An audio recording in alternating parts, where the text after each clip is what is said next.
नमस्कार, स्वागत है आपका और आप देख रहे हैं हेल्दी इंडिया। आपके साथ मैं हूं सुरभि तिवारी। तो आज रविवार का दिन है और इसी तरह हर शनिवार और रविवार हम आपके लिए लेकर आते हैं हेल्दी इंडिया, क्योंकि हमें है आपकी सेहत का ख्याल। और आज हेल्दी इंडिया में बात होगी अल्सर की। अल्सर भी कई तरह के होते हैं और ये हमारे लिए काफ़ी घातक भी हो सकते हैं। अगर सही समय पर इलाज नहीं कराया गया तो ये बड़ी परेशानी भी खड़ी कर सकते हैं। बीमारी का सही समय पर पहचान और उपचार से इसे नियंत्रित किया जा सकता है। हम आपको इस बीमारी और इसके लक्षण, साथ ही समाधान को लेकर भी तमाम जानकारी आपके साथ साझा करेंगे। हमारे साथ डॉक्टर्स का पैनल भी जुड़ा है। अगर आप भी अल्सर से अगर ग्रसित है, खास तौर पर गैस्ट्रिक अल्सर से, क्योंकि आज मुख्य तौर पर इस प्रोग्राम में हमारा फोकस रहेगा गैस्ट्रिक अल्सर को लेकर के, तो ऐसे में आप भी इससे कोई भी जानकारी जानना चाहते हैं तो प्रोग्राम में आप भी जुड़ सकते हैं। आपके लिए फोन लाइंस खुली रहेंगी और तमाम प्रॉब्लम्स का सॉल्यूशन आप फोन करके डॉक्टर से खुद पूछ सकते हैं। तो आप कॉल कर सकते हैं, आपके कॉल का इंतजार हमें रहेगा। लेकिन इन सबसे पहले आपको दिखाते हैं एक रिपोर्ट। आज के भागदौड़ भरी जिंदगी में लोग कई बीमारियों के शिकार हो जाते हैं, लेकिन उन्हें इस बात का इल्म भी नहीं होता। इन्हीं कुछ बीमारियों में से एक बीमारी है अल्सर। दरअसल अल्सर एक प्रकार का घाव या छाला होता है जो शरीर के अंदरूनी सतहों पर बनता है। यह आमतौर पर पेट की अंदरूनी परत, छोटी आंत या ग्रास नली, जिसे इसोफेगस कहा जाता है। अल्सर तब बनता है जब पेट में बनने वाला एसिड इन आंतरिक सतहों को नुकसान पहुंचाता है, जिससे छाले या घाव हो जाते हैं।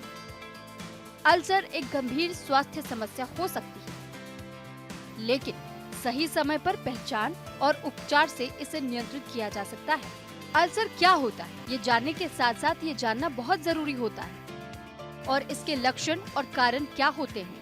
लेकिन उससे पहले आपको बताते हैं कि आखिर अल्सर कितने प्रकार के होते हैं। Gastric ulcer, duodenal ulcer, oesophageal ulcer, peptic ulcer, mouth ulcer. आज के प्रोग्राम पर मुख्य तौर पर हमारा ध्यान केंद्रित रहेगा गैस्ट्रिक अल्सर पर। गैस्ट्रिक अल्सर को पेट का अल्सर भी कहा जाता है। पेट के आंतरिक परत में होने वाला एक घाव या छाला है। ये तब होता है जब पेट की म्यूकस परत कमजोर हो जाती है और पेट के एसिड के जरिए नष्ट हो जाती है। गैस्ट्रिक अल्सर एक गंभीर स्थिति हो सकती है, लेकिन उचित निदान, उपचार और जीवन शैली में सुधार से इसे ठीक किया जा सकता है। अगर आपको गैस्ट्रिक अल्सर के लक्षण महसूस होते हैं तो तुरंत डॉक्टर से परामर्श लें और आवश्यक जांच और उपचार करवाएं। स्वस्थ जीवन शैली अपनाकर और सही समय पर चिकित्सा सहायता प्राप्त करके गैस्ट्रिक अल्सर के जोखिम को कम किया जा सकता है। चूँकि ये पेट की अंदरूनी परत में होता है, तो इसके कुछ प्रमुख लक्षणों से आप समझ सकते हैं कि कहीं आपको भी तो गैस्ट्रिक अल्सर की समस्या नहीं। पेट में दर्द, जलन, मतली, भूख में कमी, वजन का घटना। अल्सर के लक्षण और गंभीरता एक व्यक्ति से दूसरे व्यक्ति पर निर्भर कर सकते हैं। कई लोगों के लिए ये चिंता का विषय तब बन जाता है जब सही समय पर उन्हें सही जानकारी न मिल पाए। लेकिन जो व्यक्ति लक्षण को देखने समझने के साथ ही डॉक्टर का रुख करते हैं, तो उनके लिए अल्सर की समस्या को समय रहते ही ठीक किया जा सकता है। और ऐसी स्थिति में ये बहुत जरूरी है कि आप अल्सर के लक्षण को गंभीरता से लें। सही समय पर पहचान और उपचार से अल्सर की समस्या को खत्म कर अपने शरीर को स्वस्थ बनाए रखा जा सकता है। न्यूज इंडिया के लिए सुरभि तिवारी की रिपोर्ट।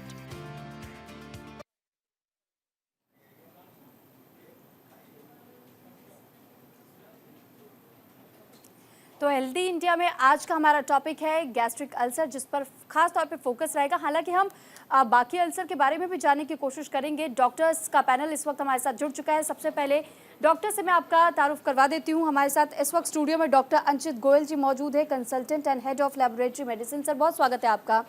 और हमारे साथ doctor Neeraj Chaudhary MBBS MS DNB surgical gastroenterologist और लिवर ट्रांसप्लांटेशन के तहत में हमारे साथ स्टूडियो में जुड़े हुए हैं। सर आपका भी बहुत स्वागत है।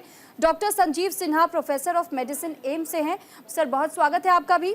Doctor Nishant Nagpal associate director and head gastroenterologist Fortis Noida से हमारे साथ जुड़ चुके हैं। सर बहुत स्वागत है आपका न्यूज़ इंडिया पर। डॉक्टर तरुण चौहान हमारे साथ जुड़े हुए हैं, गैस्ट्रोएंट्रोलॉजिस्ट। सर आपका भी बहुत स्वागत है न्यूज़ इंडिया पर। सबसे पहले डॉक्टर अंचित, मैं आपसे समझना चाहूँगी, हमने रिपोर्ट तो दिखाया, लेकिन अगर हम अपने दर्शकों को समझाना चाहें आम भाषा में, तो बाकी अलग अलग प्रकार के क्या अल्सर होते हैं और गैस्ट्रिक अल्सर कितना ज़्यादा डिफरेंट होता है? गैस्ट्रिक अल्सर जनरली उन पेशेंट्स में होता है जो अल्कोहल के क्रॉनिक एक्सपोजर से हो, या कोई इन्फेक्टिव कारण हो जैसे H. पायलोरी का इन्फेक्शन हो, या आप कह सकते हैं कि इट इज़ डिफरेंट फ्रॉम बाकी अल्सर ऐसे है क्योंकि it is occurs on the lesser curvature of stomach. बाकी अल्सर आपके होते हैं ड्यूडेनम में, स्मॉल इंटेस्टाइन और लार्ज इंटेस्टाइन में।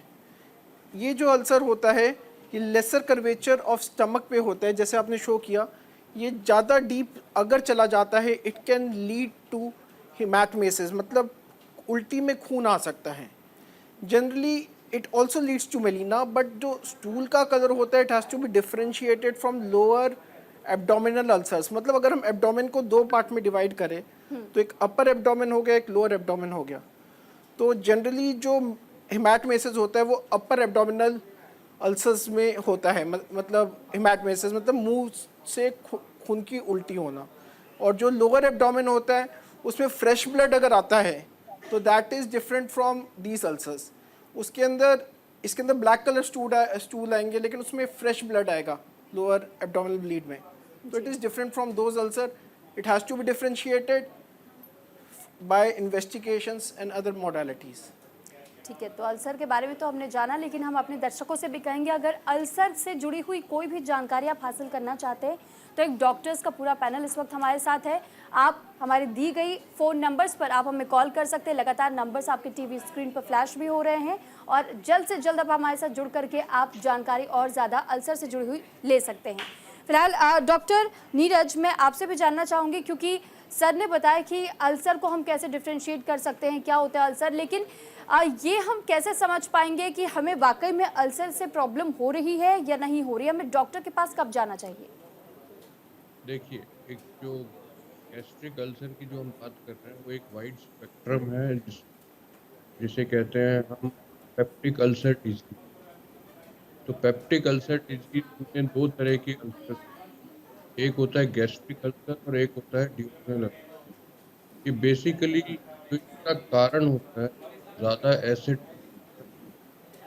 या फिर उसमें जो हीलिंग के मैकेनिज्म वो पुअर होते हैं, तब इस तरह से अल्सर्स होते हैं। तो इसके दो तीन कारण प्रमुख हैं, जैसे H. पायलोरी जो हमारे पैनल में बताया, दूसरा अल्कोहल, तीसरा smoke, fourth is very common like outside H. Pylori infections, these are very common.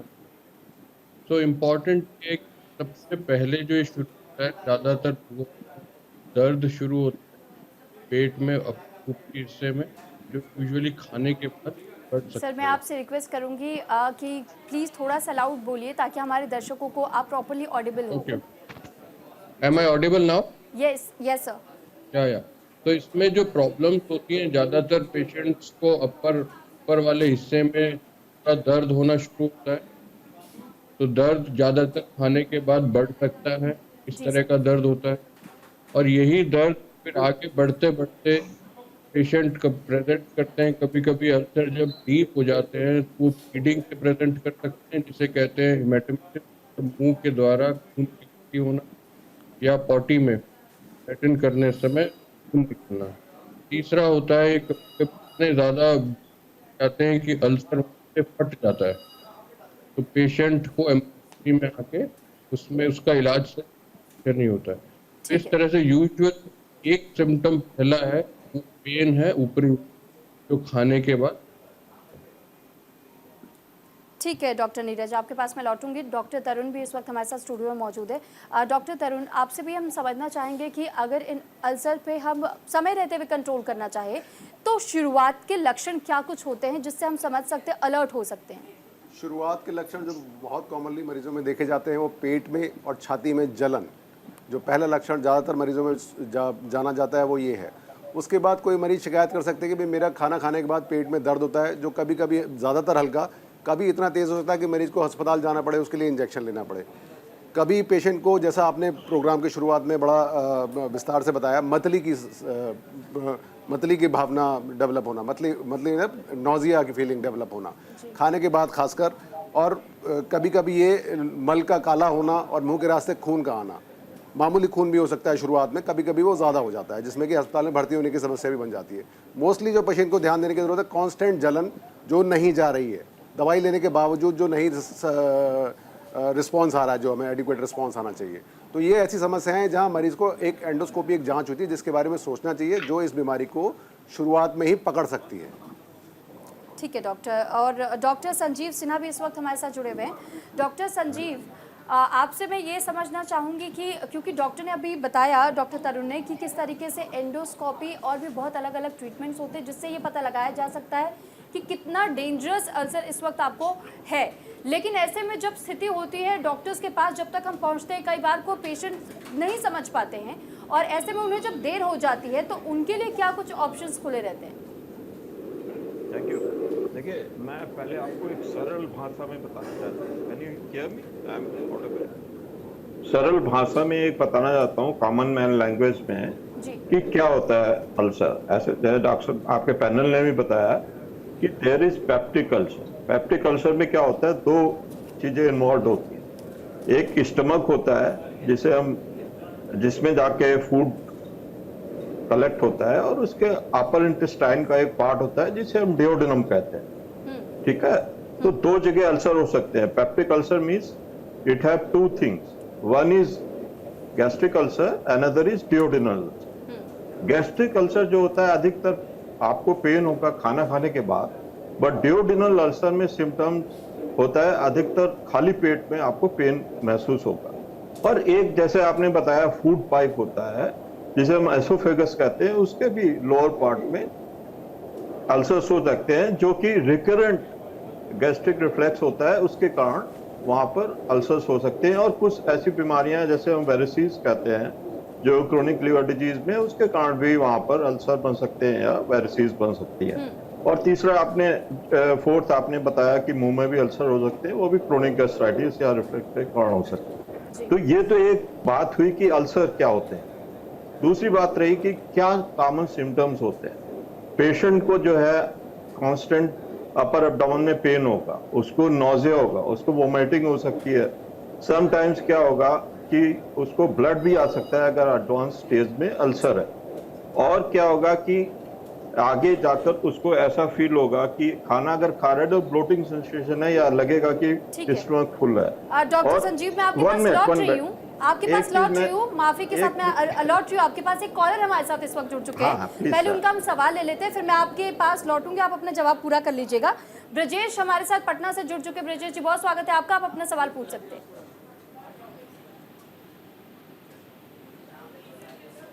माफी चाहूंगी, विजय जी हमारे साथ जुड़ चुके हैं। विजय, आपका बहुत स्वागत है, आप अपना सवाल पूछ सकते हैं। वही पूछे अल्सर के बारे में।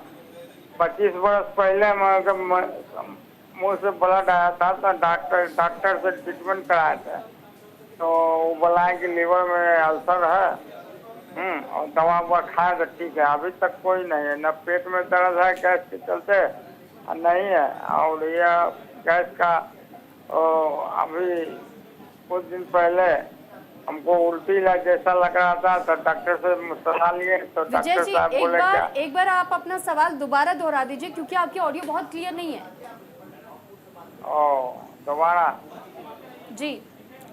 कि 25 वर्ष पहले हमने शराब पीते थे, तो मन की उल्टी होने लगा, ब्लड। जी। हमने डॉक्टर से, पटना डॉक्टर से, गैस्ट्रोलॉजिस्ट डॉक्टर से हम दिखाए, उसने बोला कि आपको लीवर में अल्सर हो गया है जी और ट्रीटमेंट चला, हमको बहुत अच्छी तरह से ठीक हो गया और हमको लैट्रिन भी 3 रोज 4 रोज पर होता था और हमको दवा ववा खाया तो सही हो गया। सही हो गया, 25 वर्ष पहले इलाज कराए थे। ठीक है, फिलहाल और आपकी उम्र अभी- क्या होगी? जी फिलहाल आपकी उम्र क्या होगी? अभी मेरा होगा 62। ठीक है, 61। ठीक है। मैं आपके सवाल का जवाब डॉक्टर संजीव से ही ले लेती हूँ। डॉक्टर संजीव, आपने अगर उनका सवाल सुना है या अगर आप चाहते हैं कि मैं सवाल को दोहराऊं तो नहीं, प्लीज मैं मुझे समझ बताएं। गया सवाल। जी, इन्होंने जी, ये चलो। बताया, इन्होंने लीवर बता दिया, बट ये गैस स्टमक में अल्सर रहा होगा क्योंकि इनको अपर जीआई ब्लीड भी हुआ है। जी तो इनको जो इन्होंने ये बताया कि इनको अल्सर था, उसके कारण को ब्लीडिंग भी हुई और साथ में ये डॉक्टर के पास गए और उन्होंने अपना इलाज करवाया, अपर जीआई एंडोस्कोपी कराई और उसमें उसके बाद इनको फायदा हुआ है, ये इन्होंने बताया है। आगे इनको क्या ध्यान रखना है, इनको ये ध्यान रखना है, अगर देखिए कुछ चीजें मैं बताना चाहूंगा यहाँ पर कि क्या क्या चीजें नुकसान करती हैं या कारण क्या होते हैं। मेन कारण ये होता है कि अगर क्रोनिक पेन किलर्स ले रहे हैं, आप दवाएं ले रहे हैं, या आपको एच पाइलोरी इन्फेक्शन है, या आप बहुत ज्यादा चाय पीते हैं, अल्कोहल लेते हैं, स्मोकिंग करते हैं, ये भी चीजें प्रोवोक कर सकती हैं आपके गैस्ट्रिक अल्सर को। और साथ में आपको स्ट्रेस है, वो भी एक प्रोवोकिंग फैक्टर है। और अगर किसी को अंडरलाइंग स्टमक में अल्सर है तो वो और ज्यादा सिम्टम्स प्रोवोक हो सकते हैं। तो इसके लिए जो है आपको ध्यान करना है, जैसे हम लोगों ने डिस्कस किया कि आप अपने डॉक्टर से जाके डिस्कस करिए जी और उसके बारे में राय लीजिए और जरूरत पड़ती है तो एंडोस्कोपी कराइए। और एक कुछ दवाएं होती हैं जो एसिड को सप्रेस करती हैं, जो H2 ब्लॉकर, रेनिटिडिन और पेंटोप्रोजोल, और खाने पीने में ध्यान रखें। और अगर आप दवाएं ले रहे हैं पेन किलर्स की तो उसके भी खाना खाने के बाद लें और ध्यान रखें इस बारे में। ठीक है डॉक्टर लॉटरी, मैं आपके पास उम्मीद करते हैं विजय जी आपको Thank you. आपका जवाब मिल गया होगा। इस वक्त हमारे साथ राजस्थान से एक कॉलर भारती जैन जुड़ चुके हैं। भारती जैन जी, बहुत स्वागत है आपका न्यूज़ इंडिया पर, आप अपना सवाल पूछ सकती हैं। नमस्ते सर, मैं ये जानना चाहता हूँ सर, मेरे बेटे को जन्मजात अल्सरेटिव कोलाइटिस विद अर्थराइटिस, तीनों चीज है उसको, और उनके गठिया है, 47 साल की उम्र है उनकी, और सेजोएन गोली चल रही थी उनकी 3 साल से, सेजोएन। और मैंने गंगाराम हॉस्पिटल में भी उनको दिखाया और कम से कम 8-10 बार एंडोस्कोपी भी हो गई, लेकिन उनकी स्थिति खराब हो गई। फिर उनको ब्रेन टीबी हो गई। ब्रेन टीबी के बाद में उनकी 5 साल दवाई चली। 5 साल दवाई चलने के बाद में फिर उनको अब किडनी प्रॉब्लम हो गई है। किडनी में जो है उनका क्रिएटिनाइन और जो है GFR वगैरह वो 32 है, तो उनकी हालत ज्यादा खराब है। इसका कोई उपाय हो सकता है क्या? ठीक है, तो डॉक्टर निशांत नागपाल जी भी हमारे साथ लगातार बने हुए हैं। डॉक्टर निशांत जी, आपका ओपनिंग जवाब मैं भारती जैन जी के सवाल से ही के जवाब तलाशने के साथ करना चाहूँगी। Good afternoon everyone. जी या भारती जी, हमने आपका सवाल सुना। आपके हिसाब से आपके बेटे को अर्ली ऑनसेट अल्सरेटिव कोलाइटिस हुआ। आपके बेटे की उम्र अभी 45 साल है। उनको केवल अल्सरेटिव कोलाइटिस ना रह के, जिसको हम एक्स्ट्रा इंटेस्टाइनल मैनिफेस्टेशंस कहते हैं, IBD की, इन्फ्लेमेटरी बाउल डिजीजेस कहते हैं इस बीमारी को, जो आपके बेटे को है, उनके साथ उनको एक्स्ट्रा इंटेस्टाइनल मैनिफेस्टेशंस है जिसमें गठिया आ गया। अब उनको काफी लंबे समय से आपने साजो दिलवाई है। साजो का किडनी पे थोड़ा साइड इफेक्ट रहता है, ठीक है। उसके अलावा आपको कुछ पेनकिलर्स या स्टेरॉइड्स वगैरह भी मिले हो सकते हैं, जिनकी वजह से आपकी किडनी को कोई डैमेज हुआ हो सकता है। जो भी स्थिति है अभी के लिए ये है कि आपको साजो बंद करनी है। जो दूसरे 5ASA कंपाउंड्स हैं वो चलेंगे। इसके अलावा there are certain new drugs like called biologicals, जिनके इंजेक्शंस का आपको यूज करना पड़ेगा, या फिर नई दवाइयां कुछ हैं जैसे टोफैक्टाबिब या कुछ जैक्लोरिबेटर्स वगैरह हैं, जिनको यूज करेंगे तो आपके बेटे का इलाज किया जा सकता है। परंतु किडनी को भी असर्टन करना होगा कि क्या एक्यूट डैमेज है और क्या क्रॉनिक डैमेज है। जो एक्यूट है वो तो रिवर्स कर जाएगा दवाई बंद करने से, परंतु अगर उसके बाद कुछ रहता है तो जैसा कि किडनी के डॉक्टर साहब सजेस्ट करेंगे उस हिसाब से हमें क्रॉनिक किडनी डिजीज की तरह इसका इलाज करना होगा। ठीक है, बहुत शुक्रिया भारती जी, आप हमारे साथ जुड़े और डॉक्टर निशांत ने आपके सवालों को जवाब दिया। उम्मीद करते हैं कि आपको भी आपके सवालों को जवाब मिल चुका होगा। एक और कॉलर इस बीच हमारे साथ सनातन कुंडू जी जुड़ चुके हैं पश्चिम बंगाल से। बहुत स्वागत है सर आपका। सनातन जी, आप अपना सवाल पूछ सकते हैं।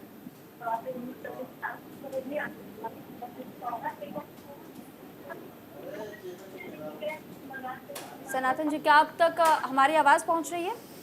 हाँ हाँ, मैं सुन रहा हूँ मैडम। जी जी, पहली आप तो प्लीज ऐसा आप शो अपनी करने टीवी के सेट लिए- का वॉल्यूम थोड़ी देर के लिए कम कर दें और फिर आप अपना सवाल रखें। हाँ हाँ मैडम, जी मेरा आवाज आप तक जा रही है? जी जी जी बिल्कुल। हाँ, पहले तो इस शो के लिए न्यूज इंडिया को बहुत बहुत धन्यवाद।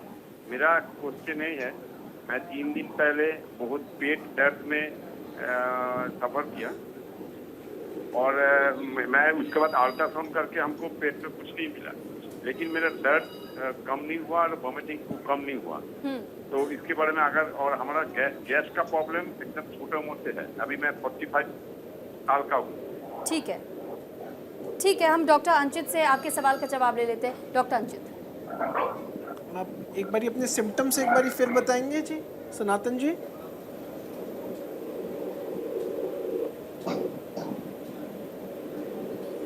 सनातन जी, अगर आप तक हमारी आवाज़ पहुंच रही है तो डॉक्टर आपसे कुछ सिम्टम्स जानना चाहते हैं कि आपके क्या सिम्टम्स हैं। जी हाँ डॉक्टर साहब बोलिए। डॉक्टर साहब, हाँ, आपकी क्या दिक्कतें हैं एक बारी फिर बताएंगे?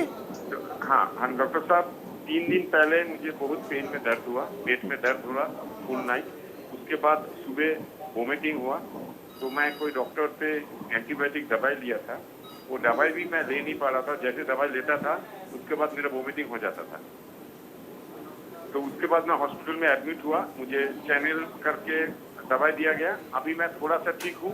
अल्ट्रासाउंड हुआ है लेकिन कुछ पता नहीं चला है और प्रॉब्लम पूरा सॉल्व भी नहीं हुआ है। अच्छा, तो अभी क्या दिक्कत आ रही है आपको? अभी मेन दिक्कत है, मैं कुछ भी खाता हूँ, मेरा मतलब बहुत नॉर्मल खाना खाता हूँ, तेल नहीं लेता हूँ, फिर भी गैस हो जाता है।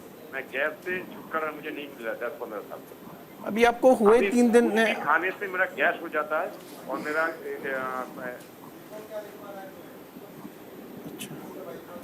तो अभी तो आपने अपना ट्रीटमेंट आप पहले कंटिन्यू करिए, जो आपको ट्रीटमेंट दे रखा है एंटीबायोटिक का पूरा कोर्स करिए। उसके बाद आप थोड़ा डाइट, अभी तो आप सॉफ्ट डाइट ही लीजिए, है ना। जब एंटीबायोटिक ट्रीटमेंट पूरा हो जाएगा तो एक बार फिर डॉक्टर के पास जाके आप दिखाइए कि मेरे को अब दिक्कत आ रही है ये, तो क्या करें।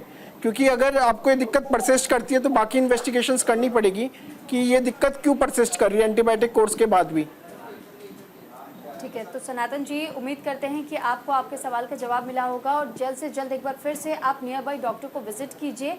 ज़रूरी है कि इसका अगर रिजल्ट आप वाकई जानना चाहते हैं कि कब तक कि आप बिल्कुल ठीक हो जाएंगे, तो डॉक्टर को विजिट करना बहुत ज़्यादा ज़रूरी है इस वक्त आपके लिए। और इसी के साथ हेल्दी इंडिया में फिलहाल रुक रहे हैं एक छोटे से ब्रेक के लिए, लेकिन ब्रेक के बाद भी लगातार हमारे कार्यक्रम जारी है।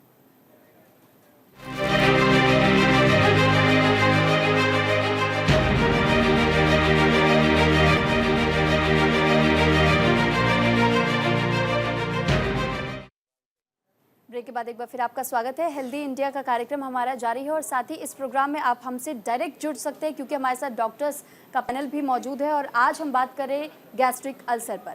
तो आपके लिए फ़ोन लाइन्स खुली हुई हैं, आप नंबर्स पर हमें कॉल करके डॉक्टर से अपने मन में चल रहे सवालों के जवाब ले सकते हैं और साथ ही सॉल्यूशंस भी आपको इस प्रोग्राम के दौरान हम देने की पूरी कोशिश कर रहे हैं।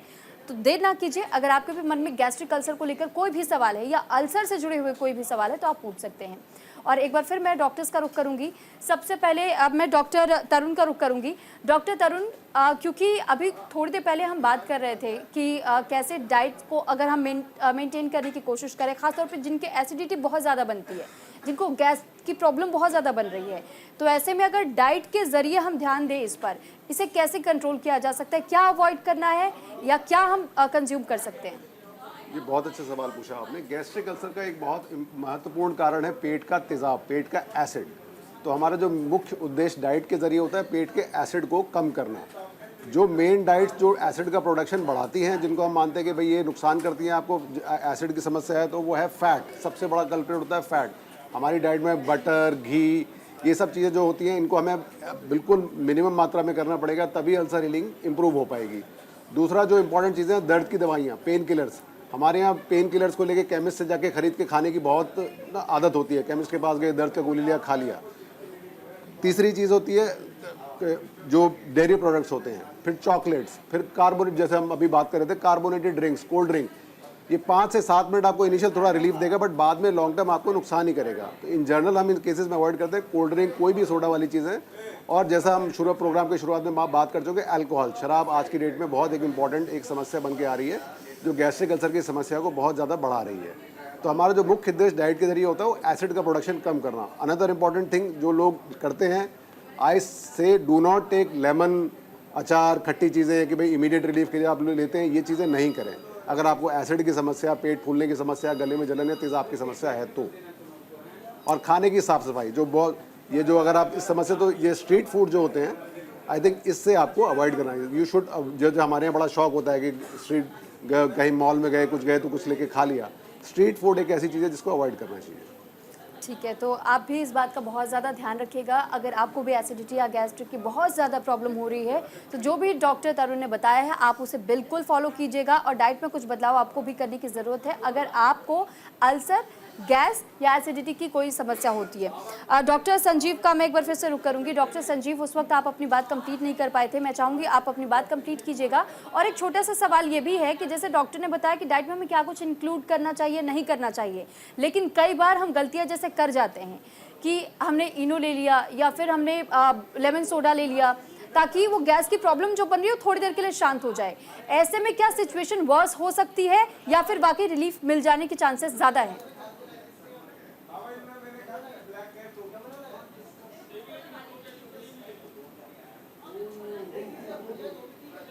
तो लगता है डॉक्टर संजीव तक हमारी आवाज़ नहीं पहुंच पा रही, उनके पास हम लौटेंगे। लेकिन इस बीच नवीन हमारे साथ जुड़ चुके एक दर्शक और असम से वो हमारे साथ कनेक्ट हुए हैं। नवीन जी, बहुत स्वागत है आपका न्यूज़ इंडिया पर, आप अपना सवाल पूछ सकते हैं। Hi, thank you. जी हाय डॉक्टर सर, हेलो। जी नवीन जी, आपकी आवाज़ मिल रही है? हाँ जी, हमारे एक्चुअली हमें क्या ना, हमारे मुंह में जैसे एट टाइम्स क्या काफी टाइम से ब्लिस्टर होती रहता है हमारे मुंह पे, तो वो जैसे 3 मंथ्स इंटरवल, 4 मंथ्स रेगुलर वो ब्लिस्टर रेगुलर मतलब होते रहते हैं। तो उसके लिए आप कोई सोल्यूशन बता सकते हैं क्या, वो क्या रीजन से होते हैं? मैं चाहूँगी कि एक बार फिर आप अपना सवाल दोहराइए ताकि डॉक्टर्स को आपकी आवाज़ ज़्यादा क्लियर हो पाए।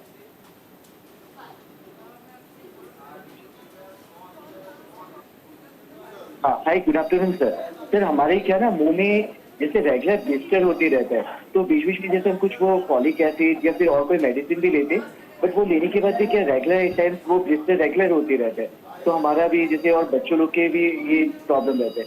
और क्या होता है जैसे क्या ना पेट में हमें जैसे काफी थोड़ा वो डिस्टर्बेंस भी होता है, ये गैस्ट्रिक को लेके ये क्या रीजन है, आई डोंट नो।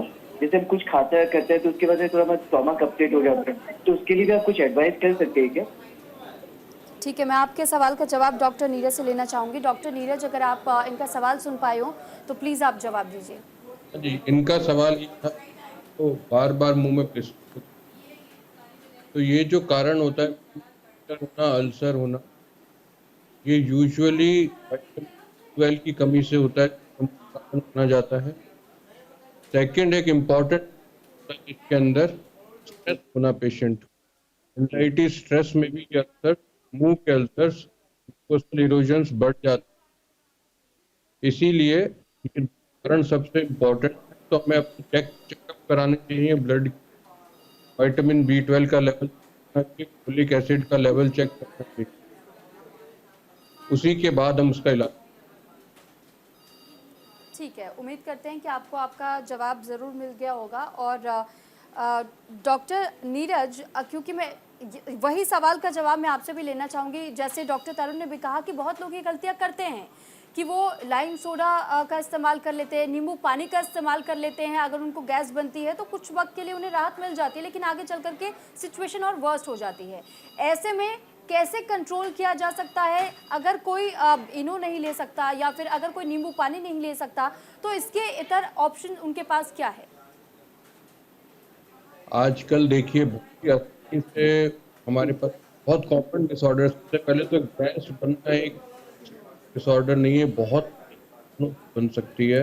इसका एक ही कारण नहीं है एसिडिटी का, बहुत सारे लोग लीव उनकी वजह से जो इंडाइजेशन गैस की तरह बताते हैं, लोग तरह बताते हैं, कुछ आते ढंग से जब काम नहीं करती है, आईबीएस की प्रॉब्लम भी वो गैस की तरह बताते हैं। तो सबसे पहले तो ये पता करना जरूरी होता है कि गैस बन क्यों रही है, से प्रॉब्लम डॉक्टर चल रहा है नीरज, क्या। माफ़ी चाहूँगी लेकिन आपके ऑडियो में भी कुछ टेक्निकल एरर आ रहा है। आपके पास मैं लौट रही हूँ। इस बीच हमारे साथ एक कॉलर शकुंतला देवी जी जुड़ चुकी हैं।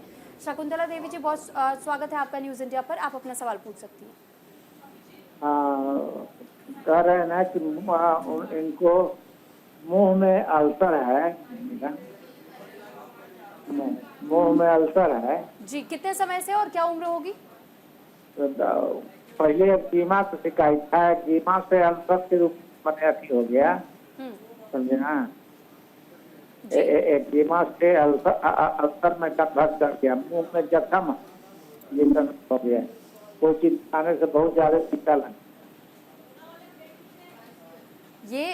ये दिक्कत आपकी पत्नी के साथ हो रहा है? ना, हम उनके हस्बैंड बात करते हैं। दिक्कत आपको हो रही है या आपकी पत्नी को हो रहा है? हाँ, पत्नी को हो रहा है। जी, ठीक है। लौट रहे आपके पास। डॉक्टर अंचित, मैं आपसे सवाल का जवाब चाहूँगी। माउथ अल्सर की प्रॉब्लम है इनकी वाइफ को। आपने क्या क्या इन्वेस्टिगेशंस कराई है जो कि डिटेक्शन के लिए? हाँ, हम बिलोर भी गए हुए। क्या क्या कराया आपने? एक्जिमा से कन्वर्ट हो गया है जी अल्सर में। अच्छा, एक्जिमा से पेशाब के में जलन सर, डॉक्टर आपसे ये पूछना चाह रहे हैं कि क्या इससे पहले आपने कोई ट्रीटमेंट लिया है? हाँ, मुंह में लगाने वाला दवा लिए हैं, एंटीबायोटिक लिए हैं, बहुत सारा दवाई है। अच्छा, उनका हेमोग्लोबिन कितना रहता है? हेमोग्लोबिन तो 12 रहता है। अच्छा, और बाकी और कोई दिक्कत इसके अलावा, मुंह के छालों के अलावा और कोई दिक्कत शरीर में? हाँ, शरीर में दिक्कत एक्जिमा था पहले। एक्जिमा के चलते उनको पेशाब के रास्ता पर जखम जैसा था, वो तो ठीक हुआ, दवा चल रहा है। तो लेकिन ये अल्सर जो है सो नहीं जा रहा है। अभी दवा भिलोर से चल रहा है, समझे ना। दवा क्या चल रहा है उनका अभी? दवा तो बहुत सारा दवा लिखे हुए है। अच्छा, अच्छा, उनका स्टेरॉइड भी चल? हाँ, स्टेरॉइड भी चल रहा है। और तो उनका शुगर लेवल भी बहुत ज्यादा अप डाउन हो जा रहा है स्टेरॉइड के चलते। एक MMF करके एगो भी दवा चल रहा है और स्टेरॉइड भी चल रहा है। तो उसके चलते इनका अल्सर जख्म मुंह में जो है वो ठीक नहीं हो रहा है। पेशाब का रास्ता वाला तो ठीक हो गया, लेकिन ये अल्सर रूप में है, मुंह में अल्सर है मुंह में। अच्छा, हाँ। तो अच्छा, ठीक है। तो आपने गैस्ट्रोएंटरोलॉजिस्ट को दिखाया आपने एक बारी? वहीं गए थे, हम बिलोर गए थे तो वहीं दिखाए थे, वही सब दवा लिखे हैं। लेकिन पेशाब वाला तो ठीक हो गया, लेकिन अल्सर, मुंह का अल्सर वाला जा नहीं रहा है सर। अच्छा, एक बारी मेरे कहने पे आप एक गैस्ट्रोएंटरोलॉजिस्ट को और एक कनेक्टिव टिश्यू डिसऑर्डर जो पेशेंट देखता है उनको दिखाइए। जैसे रूमेटॉइड के जो पेशेंट देखता है उनको दिखाइए कि ये कारण क्या है। क्या जोड़ों में भी दर्द है उनके? ना, जोड़ में दर्द नहीं है, अभी जोड़ में दर्द नहीं। पहले था उनके दर्द? हाँ, पहले हुआ था जोड़ में दर्द। अच्छा। लेकिन अभी नहीं है। अभी उनको मेन था, आपको माने चर्म रोग था। चर्म रोग से कन्वर्ट होकर के ये सब हो गए। हाँ, एक रूमेटोलॉजिस्ट और एक गैस्ट्रोएंटरोलॉजिस्ट का ओपिनियन लेकर आप एक बार पूरा ट्रीटमेंट लीजिए, क्योंकि मेरे को लग रहा है ये कंबाइंड डिसऑर्डर है। It is a syndrome, not a single entity which is causing the disease. It is a complete symptoms of syndromic. तो एक बारी आप गैस्ट्रोएंटरोलॉजिस्ट और रूमेटोलॉजिस्ट दोनों को दिखाइए और पूरी इन्वेस्टिगेशन करा के एक बारी उनसे कंसल्ट करिए। ठीक है शकुंतला देवी जी, बहुत शुक्रिया आपका हमारे साथ जुड़ने के लिए। और डॉक्टर अंचित को सुना आपने और उन्होंने आपके सवालों का जवाब दिया। हम उम्मीद करते हैं कि आप बहुत जल्द से जल्द किसी गैस्ट्रोएंटरोलॉजिस्ट के पास पहुंचे और आप अपनी पत्नी का ठीक से इलाज करवाएं और साथ ही जो भी दवाइयाँ उनकी तरफ से बताई जाती है, जो भी चीज़ें बताई जाती है, आप उन्हें ज़रूर फॉलो कीजिएगा। डॉक्टर तरुण, आपसे भी मैं ये समझना चाहूँगी, क्योंकि हम डाइट का जिक्र कर रहे थे और ये हमने देखा है कि माउथ अल्सर खासतौर पे बच्चों में भी बहुत जल्दी हो जाता है, बड़ों में भी हो जाता है। इसमें कहीं कोई एज लिमिट नहीं होती है, लेकिन क्या हर टाइप के अल्सर्स किसी भी एज ग्रुप को हो सकते हैं? और इसके लिए डाइट में अगर हम सुधार करना चाहें तो क्या कुछ सुधार किया जा सकता है हर रोज़ के लिए? आज का प्रोग्राम वैसे गैस्ट्रिक अल्सर पे, बट हाँ माउथ के अल्सर बहुत कॉमन समस्या है। मोस्टली 99% केसेस में ये कोई चिंता की बात, बहुत गंभीरता का विषय नहीं है। आपकी डाइट में जो आप बदलाव कर सकते हैं वो डाइट में फाइबर का इंटेक, जैसे कि हरी सब्जियां, सैलड्स, ये सब बढ़ा सकते हैं, जिससे कि आपका मल रोज़ क्लीनली पास होता रहे, जिससे कि अल्सर बनने की टेंडेंसी यूजुअली कम हो जाती है। दूसरा, वाइटामिन्स। हमारी डाइट में वाइटामिन्स की कमी होती है, जो कॉमनली बार बार रिकरेंट अल्सर होते हैं, वाइटामिन, जैसे डॉक्टर साहब ने जिक्र किया था, वाइटामिन्स की कमी। कई बार हम इसमें शॉर्ट कोर्स 10-15 दिन के लिए वाइटामिन का आपको सप्लीमेंट भी देते हैं। बट मैं आपके माध्यम से जनता को ये एश्योर करना चाहता हूँ कि माउथ अल्सर अगर परसिस्ट नहीं कर रहा है और अगर आप तंबाकू या इस चीज़ का सेवन नहीं करते, तो बहुत गंभीरता का विषय नहीं है जिसको लेके कि आप बहुत ज़्यादा परेशान हो या बहुत ज़्यादा जांच या बहुत ज़्यादा इलाज करें। बॉडी का अपना एक हीलिंग प्रोसेस होता है, and I think you should let the body heal itself by removing all bad things that you are taking. So mostly अगर हम आप ये चीज़ें हटा देंगे तो अल्सर या ज़्यादातर 7 से 15 दिन में अपने आप ही हील कर जाएगा। यही हम मरीज़ को काउंसलिंग करते हैं ऐसे केसेस में, बार बार जिनको अल्सर होते हैं। मैंने जो अपनी प्रैक्टिस में देखा है, 99% टाइम मुझे कभी चिंता का विषय मिला नहीं है माउथ अल्सर्स को लेकर। तो इस चीज़ को लेकर मैं जनता को ये एश्योरेंस देना चाहता हूँ, इस चीज़ को लेकर बहुत ज़्यादा जांच करना, बहुत ज़्यादा इलाज के में नहीं पड़ना चाहिए। ठीक है, तो माउथ अल्सर की प्रॉब्लम भी, क्योंकि इसको लेकर भी कई शिकायतें कॉलर्स की आ रही थी, तो हमने आपके लिए ये छोटा सा टिप हमने डॉक्टर से ज़रूर ले लिया है। लेकिन आज क्योंकि हमारा मेन फोकस गैस्ट्रिक अल्सर पर है, इस बीच हमारे साथ एक कॉलर रविंदर दिल्ली से हमारे साथ जुड़ चुके हैं। रविंदर जी, बहुत स्वागत है आपका, आप अपना सवाल पूछ सकते हैं। नमस्ते जी। जी रविंदर नमस्ते जी, नमस्ते। मेरा नाम रविंदर जी, सवाल पूछिए। मेरे लिए अल्सर है जी 3-4 साल से, और मैंने इंडोस्कोपी भी कराई है। आपको 30 सालों से अल्सर की दिक्कत है?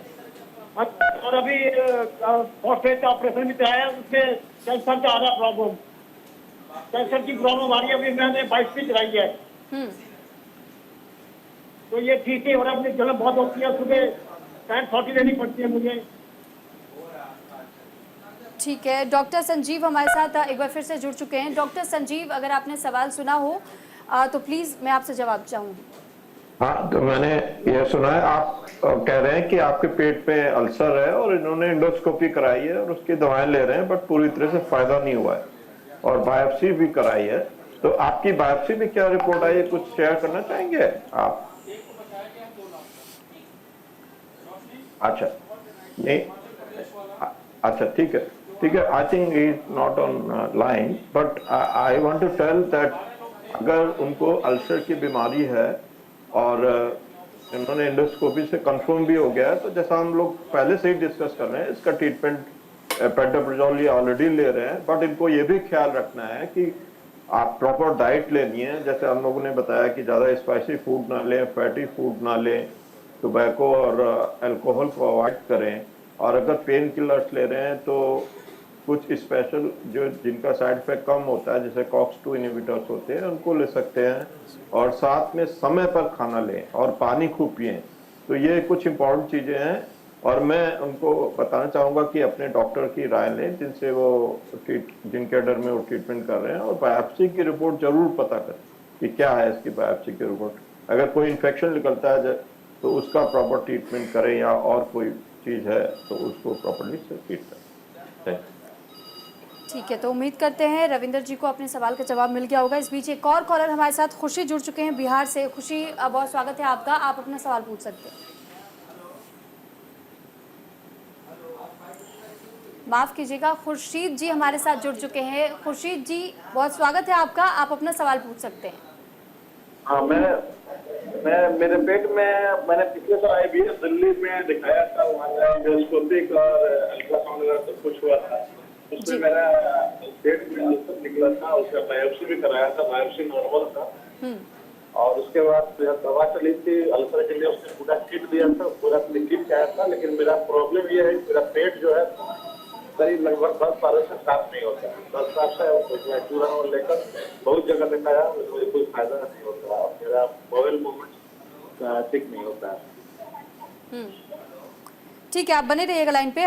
डॉक्टर नीरज हमारे साथ एक बार फिर से जुड़ चुके हैं। तो डॉक्टर नीरज, आपसे मैं जानना चाहूँगी कि जो सवाल इन्होंने पूछा है, इनके लिए क्या ऑप्शन आपकी तरफ से बताना आप चाहेंगे? देखिए, इनको पहले थी जो ये कह रहे हैं कि उनके बाद ये सही हो गए, अभी उनको रिलेटेड प्रॉब्लम चल रही है, उनका पेट क्लियर नहीं होता है, तो उसके लिए आज कॉमन लेग्जेटिव अवेलेबल हैं जो आप ले। सबसे इम्पोर्टेंट ये है कि टाइम से ही। डॉक्टर नीरज, दोबारा मुझे आपको रोकना पड़ा है क्योंकि आपकी ऑडियो प्रॉपर नहीं पहुंच पा रही हम तक। डॉक्टर तरुण, मैं आपसे इस सवाल का जवाब चाहूँगा। जो मल का ठीक से साफ़ नहीं होना, कॉन्स्टिपेशन की दिक्कत रहना, इसका जो सबसे बड़ा कारण हमारी आजकल देखा जा रहा है, जो हम अनाज यूज़ कर रहे हैं, जो हम डाइट में हमारे फाइबर नहीं है, रेशा नहीं है। आजकल जो हम अनाज यूज़ करते हैं, पहले जो आटा हम चक्की में पिसवाते थे, वो आजकल हम मार्केट से लेके आते हैं जिसमें कि मैदा होती है। तो जो हमारे सारे फाइबर के सोर्सेज थे वो धीरे धीरे हमारी डाइट से कम होते जा रहे हैं। तो इसमें हमारा मोस्टली सलाह जो यंग पेशेंट खासकर जो होते हैं जिनकी उम्र 30-40 साल में, मैं नहीं चाहता उनको बहुत ज़्यादा लेग्जेटिव दिया जाए, बिकॉज उनको फिर लेग्जेटिव या चूरन लेने की लाइफ लॉन्ग एक आदत पड़ जाती है जो कभी नहीं छूटती है। इन जनरल में शुरुआत में ऐसे मरीजों को एडवाइस करता हूँ अपने डाइट में एटलीस्ट 2 सेब, नाशपाती, पपीता, ऐसे फल जो इमीडिएटली आपको एक अच्छा फाइबर का सोर्स है, जो आपको अराउंड 30 से 40 ग्राम फाइबर रोज़ आंतड़ी में आपकी पहुँचा सकते हैं, जिससे कि मल का पास होना, मल का बनना बहुत स्मूथ हो जाता है। और जो अगर तब भी आपको रिस्पांस नहीं आता तो मैं पहला लेग्जेटिव जो आपको सजेस्ट करूंगा वो है सत ईसबगोल, जो नॉर्मली मार्केट में किसी भी दुकान में मिल जाता है, 15 से 20 रुपए की जिसका पैकेट आता है। बहुत ही अच्छा सब्स्टिट्यूट है जो डाइट में आपके फाइबर को बढ़ा देता है। इनिशियली आपको यही फोकस करना चाहिए, बहुत ज़्यादा दवाइयों में, बहुत ज़्यादा लेग्जेटिव्स में नहीं पड़ना चाहिए, बिकॉज ये जब आपकी उम्र बढ़ेगी लेग्जेटिव्स की आपको अगर आपको आदत पड़ी हुई है तो आपके इंटेस्टाइन का टोन आपको तंग करने लगेगा, लेग्जेटिव से भी आपको रिस्पॉन्स नहीं आएगा। मोस्टली इन चीज़ों को आप फाइबर से ही डाइट में रेशा बढ़ा के, फाइबर बढ़ा के, चना, बेसन ऐसी चीज़ें लेके, अगर आपका मैदा वाला आटा है तो उसमें अलग से जैसे भूसी आती है, अलग से जो ब्रान आता है उसको ऐड करके आप नॉर्मल सोर्सेज के ज़रिए अपनी डाइट में फाइबर बढ़ा सकते हैं। तो उम्मीद करते हैं कि आपको आपके सवाल का जवाब मिल गया होगा। और जिस तरीके से डॉक्टर ने सजेस्ट किया कि आपको आपके डाइट में बहुत ज़्यादा चेंजेस लाने की ज़रूरत है। इस बीच हमारे साथ एक और कॉलर राहुल नोएडा से जुड़ चुके हैं। राहुल जी, बहुत स्वागत है आपका, आप अपना सवाल पूछ सकते हैं।